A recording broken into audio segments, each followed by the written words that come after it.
Salut à tous, j'espère que vous êtes en pleine forme les amis par ailleurs. On se retrouve pour une nouvelle vidéo d'analyse et de pronostic pour l'UFC On ESPN numéro 59, Namajunas versus Cortez. N'hésitez pas à vous abonner les amis s'il vous plaît, c'est gratuit et ça aide la chaîne à se développer. Vous pouvez laisser un commentaire, je vous répondrai avec grand plaisir. Et vous pouvez me retrouver sur les réseaux sociaux, les liens ils sont dans la description de la chaîne, Facebook, TikTok, Instagram et Twitter. Et si vous voulez voir d'autres analyses et pronostics, vous tapez sur Google mmaprono.com, vous tombez sur le site directement et voilà, vous verrez des analyses et pronostics de tous les événements différents. Donc n'hésitez pas à les regarder, c'est super intéressant. Alors l'UFC On ESPN numéro 59 se tiendra dans la nuit de samedi à dimanche et on retrouve 6 combats à la carte principale.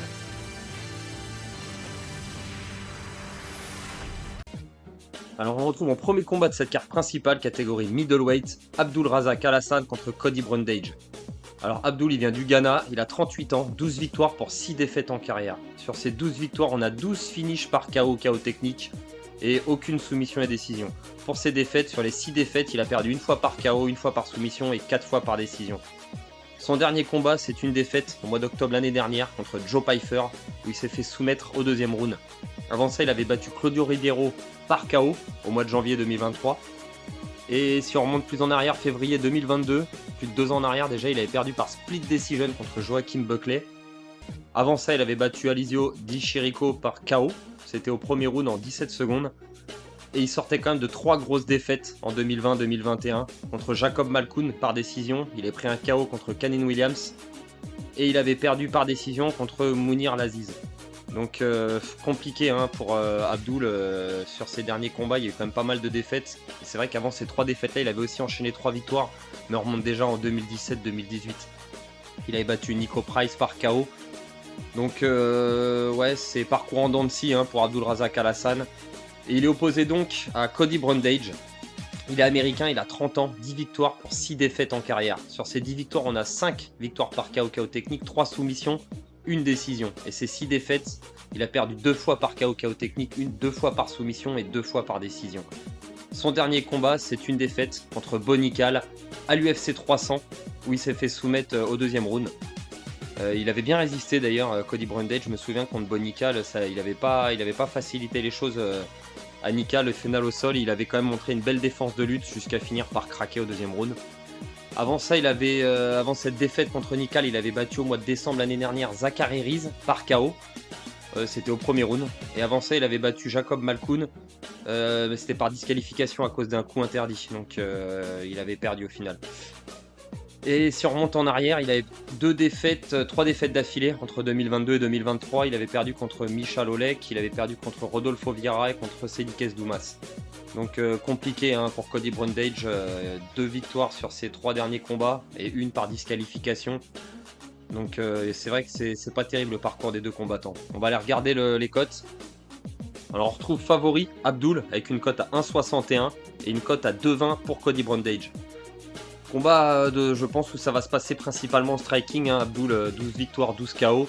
Cody, sa dernière soumission, ça remonte quand même il y a trop longtemps. Je suis pas certain qu'il ait le niveau pour réussir à emmener ou tenir Abdul au sol et en tout cas le tenir jusqu'à le soumettre.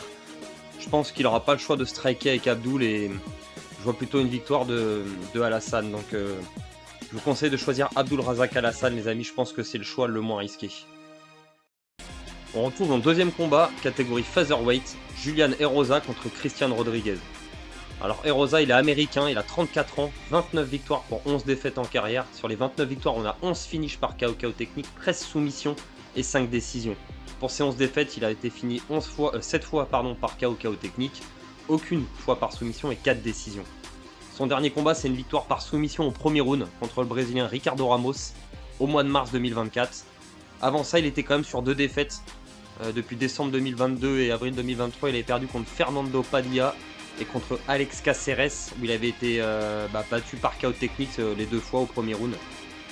Si on remonte en 2022, il avait battu Hakim Dawoudou par décision unanime au mois de septembre et Charles Jourdain aussi au mois de septembre 2021. Et si on remonte encore avant ça, il avait quand même enchaîné 3 victoires en 4 combats. Et ces 3 défaites qu'il avait eues son début à l'arrivée à l'UFC, ça remonte quand même à 2018-2019. Il avait bien rebondi derrière, donc grosse expérience pour Erosa. Hein. Il a Il a affronté pas les plus gros noms de sa catégorie, mais quand même, il y a quelques gros noms quand même. Alex Caceres, Hakeem Dawodu, Fernando Padilla, il y a quand même des gros names. Et il est donc opposé à Christian Rodriguez. Christian Rodriguez, il est américain, il a 26 ans, 11 victoires pour une seule défaite en carrière. Sur ses 11 victoires, il a 3 finishes par KO technique, 4 par soumission et 4 décisions. Et sa seule défaite, elle a été par décision. Son dernier combat, c'est une victoire contre le jeune Isaac Dibgarian. C'était à l'UFC Fight Night 239 au mois de mars. Il a gagné par split decision. Il avait perdu le premier round, Christian Rodriguez, et il a su revenir comme il l'avait fait contre Raul Rosas Jr. aussi, au mois d'avril 2023. Il a battu aussi Cameron Saaiman par décision unanime au mois d'octobre. Donc il y a pas mal de décisions, 3 décisions sur ses derniers combats, mais Christian Rodriguez, c'est un jeune prodige qui progresse de combat en combat, il a que 26 ans. Et si on remonte en arrière, sa seule défaite, c'était au mois de février 2022. Il avait perdu par décision contre Jonathan Pierce. C'est un combat assez intéressant. On retrouve un jeune prospect contre un vétéran. Donc on va aller regarder les cotes. Alors on retrouve Christian Rodriguez favori, cote à 1,44 et une cote à 2,58 pour Erosa. Alors c'est un profil de combat qu'on retrouve assez souvent, hein, le vétéran contre le jeune prospect. Je pense que Christian Rodriguez a les armes pour rivaliser avec Erosa en striking et au sol je lui donne l'avantage. On a vu sur ses derniers combats que Erosa il s'est fait finir donc en striking par Caceres et Padilla. Donc je pense que Rodriguez il pourra rivaliser avec lui et je lui donne donc vraiment l'avantage au sol, que ce soit en lutte ou en grappling. Donc je vous conseille de choisir Christian Rodriguez les amis, je pense que c'est le choix le moins risqué. On retrouve dans le combat suivant catégorie welterweight, Gabriel Bonfim contre Ange Loza. Alors Bonfim il est brésilien, il a 26 ans, 15 victoires pour une seule défaite en carrière. Sur ces 15 victoires, on a 3 finishes par KO technique et 12 soumissions. Pour sa seule défaite, elle a été par KO technique. C'est d'ailleurs son dernier combat. Sa seule défaite, c'est son dernier combat contre Nicolas Dalby au mois de novembre l'année dernière. Il a perdu par KO technique après avoir dominé le premier round. Il avait allumé Dalby dans le premier round dans tous les sens et au final Nicolas Dalby est très solide, vraiment solide. Il a tenu pour au final, une fois que l'orage était passé, Bonfim il commençait à être cramé en cardio et Dalby il a réussi à le terminer par KO technique au deuxième round. Donc Bonfim au final il lui manquait juste ce qu'il fallait pour finir Dalby pour pouvoir remporter ce combat et avoir une victoire supplémentaire, mais il est tombé sur un Nicolas Dalby vraiment extrêmement résistant. Si on remonte en arrière, il avait battu au mois de juillet Trevin Gill par soumission en 1 minute. Il avait battu Mounir Laziz par soumission en moins d'1 minute au mois de janvier.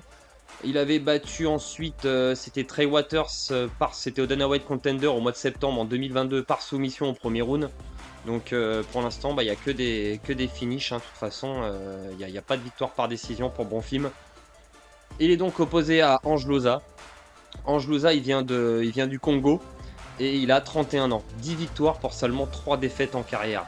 Son dernier combat, c'était un no contest contre Brian Battle à cause d'un hypoc. Si on remonte en arrière, j'ai oublié de dire sur ses victoires, excusez-moi, sur ses 10 victoires, il a 5 victoires par finish KO technique, une soumission et 4 décisions. Et ses 3 défaites, elles ont été par décision. Donc son dernier combat, le no contest contre Brian Battle. Si on remonte en arrière, il avait battu Riz McKee par décision au mois de septembre 2023. Et en août 2022, il y a 2 ans, il avait battu Edgy Fletcher par décision également. Si on remonte plus en arrière, au mois d'avril, il avait perdu par décision contre Mounir Laziz. Et il avait perdu contre Jack Della Maddalena, la terreur, au Dana White Contender. Il est perdu par décision également. Donc Ange Loza, son arrivée à l'UFC avait été compliquée, hein, opposé au phénomène Jack Della Maddalena. Mais sinon, il a su rebondir avec 2 belles victoires donc, contre Edgy Fletcher et Riz McKee. Contre Brian Battle, un no contest sur son dernier combat, le hypoc, c'est des choses qui arrivent. On va aller regarder les cotes.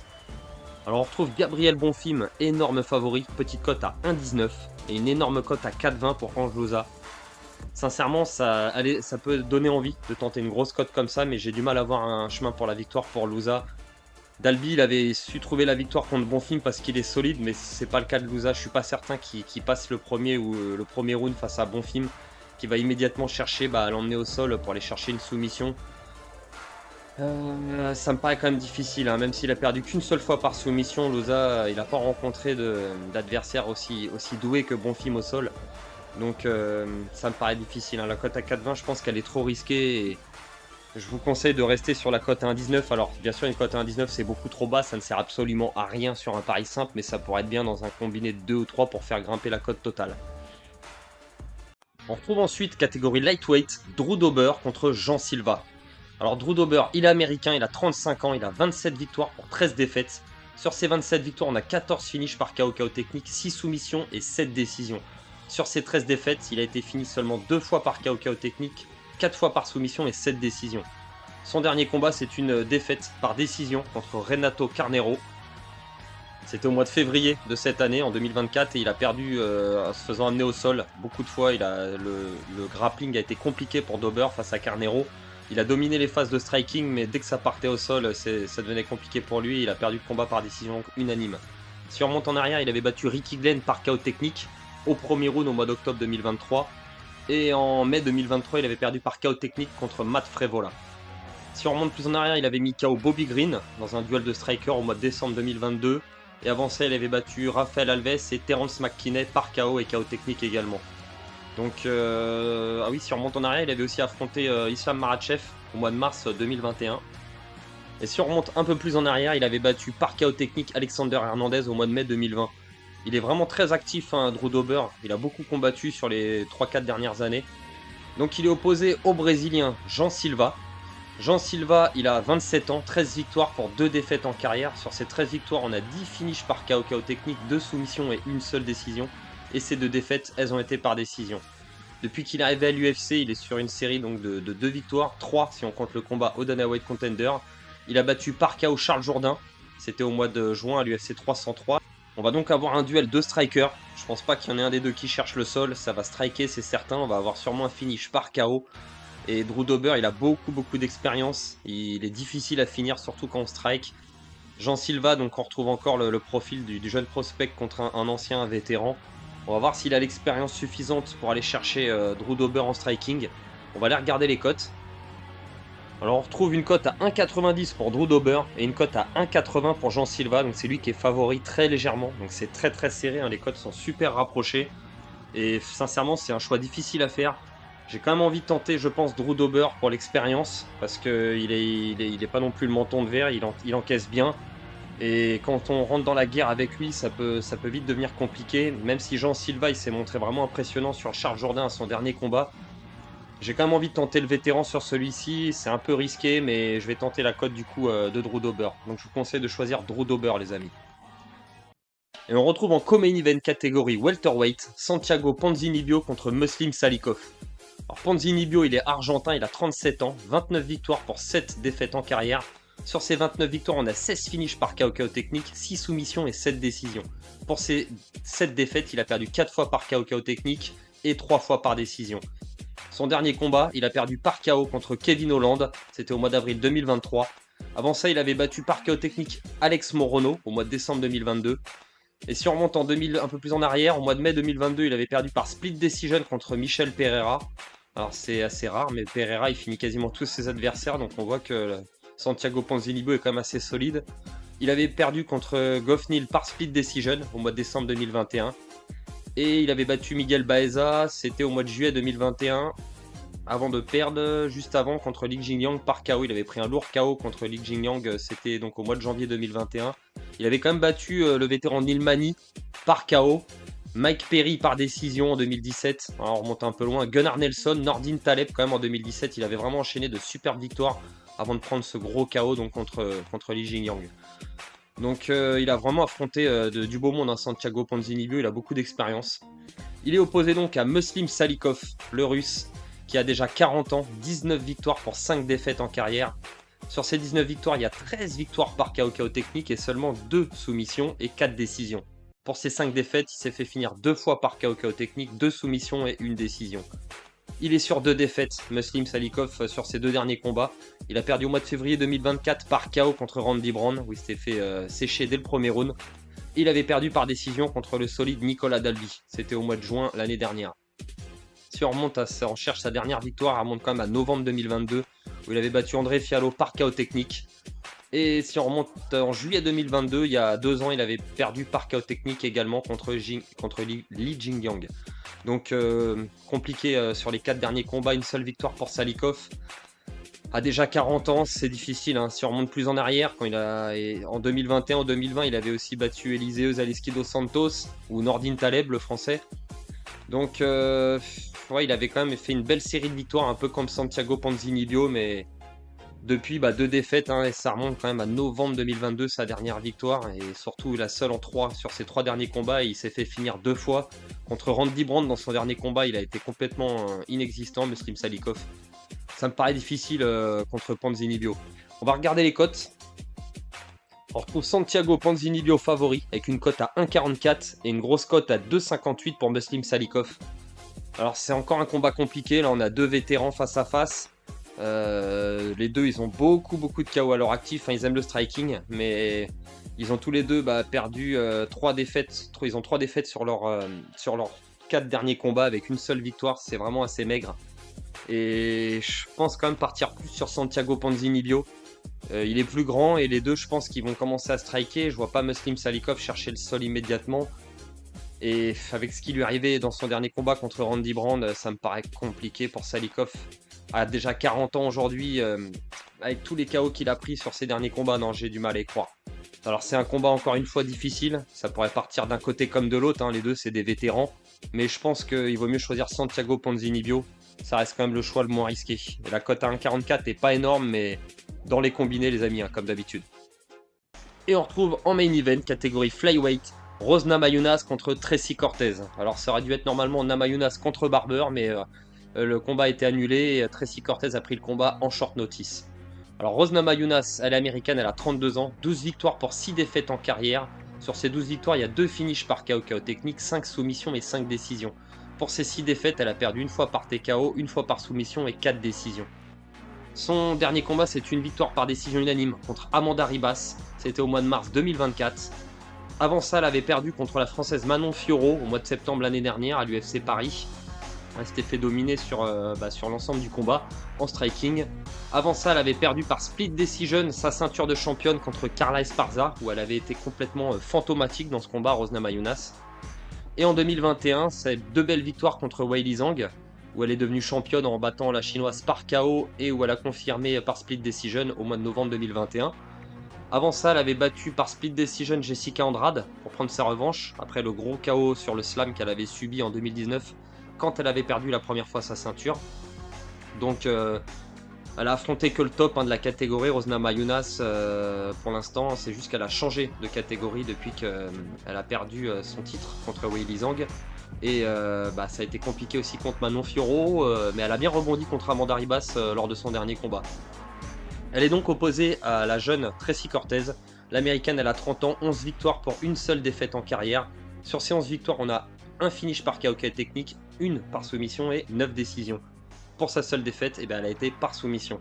Et sa seule défaite, c'était son premier combat, c'était à l'Invicta en 2017. Donc ça remonte à il y a beaucoup trop longtemps pour qu'on puisse en tenir compte. Elle a intégré l'UFC par les Dana White Contender en 2019 et elle a enchaîné donc 6 victoires d'affilée. Alors c'est un peu contre des... c'est pas des gros noms, hein. Il n'y a pas de gros combat pour l'instant pour Tracy Cortez. Ça va vraiment être son plus gros combat. Et elle a que des victoires par décision, comme je le disais, à l'UFC pour l'instant. Elle avait quand même battu Erin Blanchfield à l'Invicta, faut le préciser, au mois de février 2019. Mais sinon, depuis, les noms, c'est Melissa Gatto, Justin Kish. Même moi qui suis tous les UFC, la vérité, ces noms-là, je les connais pas. Donc, c'est le plus gros combat de sa carrière hein, pour Tracy Cortez. Ça va être compliqué, je pense, face à Rose Namajunas. On va aller regarder les cotes. On retrouve Rose, favorite sans surprise, une cote à 1,39 et une cote à 2,77 pour Tracy Cortez. Ça me paraît quand même compliqué hein, pour Cortez, pas de finish, que des victoires par décision, et même si elle domine ses adversaires et qu'elle remporte les combats, il y a eu quand même un split, il y avait eu un split contre la Justin Kish, c'était en 2021. Ça me paraît compliqué, ça va être vraiment un énorme combat contre Rose qui a beaucoup d'expérience. Alors après avec Rose, il faudra juste qu'elle soit dans le combat ce jour-là. C'est vrai que son dernier combat où elle était pas dedans, ça remonte quand même à 2022 contre Carla Esparza. Après c'était un combat revanche contre une combattante qui l'avait déjà battue. Elle avait peut-être beaucoup de pression sur les épaules, Rose à cette époque-là, puis la pression de la ceinture bien évidemment. Je pense que ça va être compliqué pour Tracy Cortez. Moi je vous conseille quand même de choisir Rose Namajunas. Alors après, avec les combats de femmes c'est compliqué, des fois ça se passe pas du tout comme on l'entend. Et j'ai pas des très bons résultats en général là-dessus. Mais bon, je vous conseille quand même de rester sur Rose Namajunas les amis. Pour moi, ça reste le choix le moins risqué. Bon les amis, on en a terminé avec l'analyse et pronostic de cet UFC on ESP numéro 59. On se retrouvera la semaine prochaine pour la vidéo de l'analyse de l'UFC on ESP numéro 60, Lemos versus Jean Diroba. La carte principale fait pas rêver, faudra patienter la fin du mois avec l'UFC 304, Edwards versus Belal Mohamed numéro 2. On aura une carte principale un petit peu plus alléchante. Il me reste plus qu'à vous dire de faire très attention avec les paris sportifs les amis, c'est dangereux et risqué, hein. Jouez toujours de façon ludique et réfléchie, l'argent que vous pouvez vous permettre de perdre. Si jamais vous êtes en détresse d'argent, n'hésitez pas à appeler le numéro qui est affiché à l'écran pour vous faire aider, et c'est bien entendu interdit aux mineurs au moins de 18 ans. Sur ce, je vous souhaite une excellente soirée et je vous dis à la semaine prochaine. Ciao à tous.